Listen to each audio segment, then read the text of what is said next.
Welcome to History Revamped. Popular media often portray a Roman soldier as the legendary legionnaire, with plate armor, characteristic cassis helmet and small sword, gladius. Although there were times when Roman soldier looked like this, massive Roman army needed to adapt to the enemies which were fighting against the glorious Roman Empire. As a result, the evolution of Roman army was massive, and in different time periods, it differentiated by visual aspects of soldier, equipment, battle tactics, and much more. In this video I will cover the whole evolution of Roman army, from the legendary kingdom period, year 750 before Christ, to the late antiquity, 5th century slowly degrading Roman Empire. Let's get started. 750 to 575 before Christ, early kingdom period. These were the times when Roman army, as well as the Roman state, just started to exist. Not many facts are known from this period, for example, used formation is unknown. Despite of this, there are some clues. It is estimated that Roman soldier could look similar to Greek hoplite, although the equipment was dictated by social class of the soldier. The quantity of Roman army was around 3,300 troops.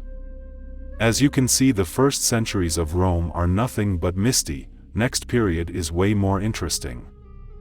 574 to 450 BC, late kingdom period. A key moment in Roman history was the introduction of the census, the counting of the people, under Servius Tullius, the sixth king of Rome. He had found that the aristocratic organization now did not provide enough men for defense against the hill tribes, and, consequently, he accepted non-aristocrats into the state and reorganized society on the basis of wealth, determined at the census. Citizens were graded into 6 classes by property assessment. From them were recruited militias according to the equipment they could afford and the needs of the state. From the wealthiest classes were recruited the heavily armed infantry, equipped like the Greek hoplite warrior with helmet, round shield, clypeus, greaves and breastplate, all of bronze, and carrying a spear, asta, and sword. In battle, they followed the principle of 2 forward, 1 back. The first and second aces, or lines of battle, composed of principes and hastati, were forward.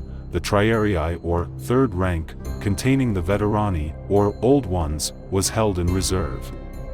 Triarii were equipped with a long spear, or pike, a shield and heavy armor. The remaining class or classes, rorarii, were lightly armed with the javelin, verutum. They were no doubt used for skirmishing, to disrupt the enemy ranks before the main battle. 450 to 27 BC, Republican period. The Roman Republican army was also known as the manipular army. During this period, the Romans, while maintaining the levy system, adopted the Samnite manipular organization for their legions and also bound all the other peninsular Italian states into a permanent military alliance. The latter were required to supply roughly the same number of troops to joint forces as the Romans to serve under Roman command. Legions in this phase were always accompanied on campaign by the same number of allied aliman non-citizen auxiliaries, units of roughly the same size as legions. After the Second Punic War, 218 to 201 BC, the Romans acquired an overseas empire, which necessitated standing forces to fight lengthy wars of conquest and to garrison the newly gained provinces. Thus the army's character mutated from a temporary force based entirely on short-term conscription to a standing army in which the conscripts were supplemented by a large number of volunteers willing to serve for much longer than the legal 6-year limit. These volunteers were mainly from the poorest social class, who did not have plots to tend at home and were attracted by the modest military pay and the prospect of a share of war booty. The minimum property requirement for service in the legions, which had been suspended during the Second Punic War, was effectively ignored from 201 BC onward in order to recruit sufficient volunteers. Between 150 BC and 100 BC, the manipular structure was gradually phased out, and the much larger cohort became the main tactical unit.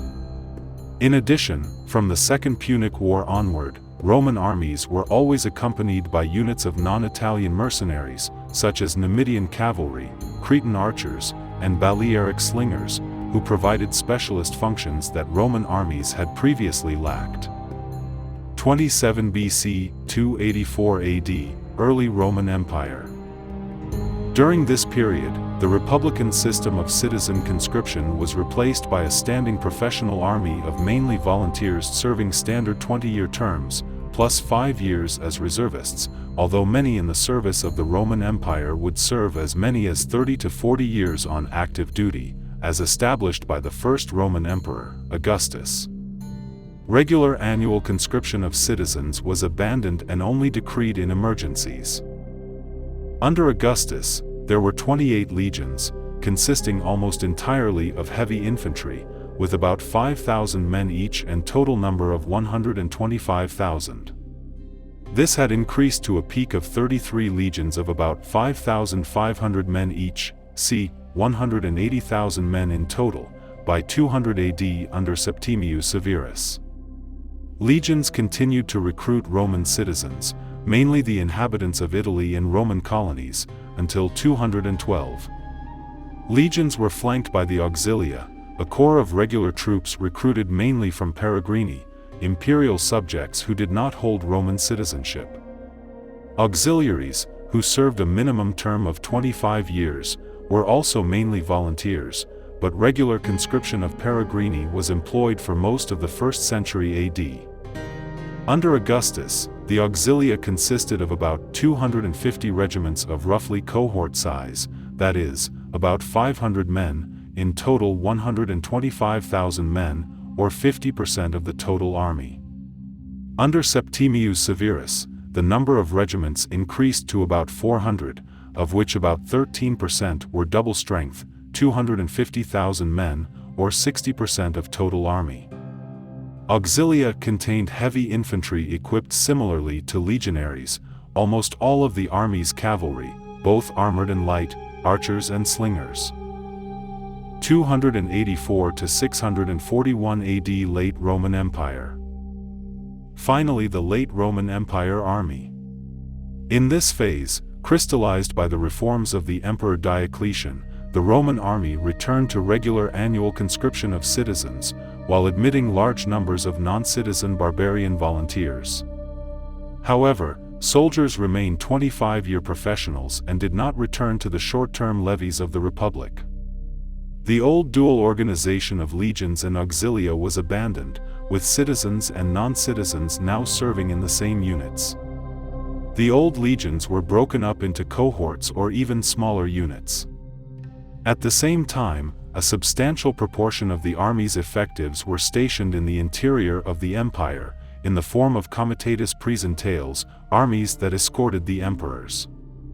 It was a slowly degradation with its culmination in the 7th century which led to massive military reform in the Eastern Roman Empire, but it's a topic for a different video. I hope you enjoyed the video.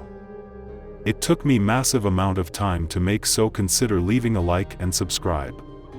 Comment about things you liked and dislike, as well. I recommend to see the video about average life of the Roman citizens. This was History Revamped. To the next video.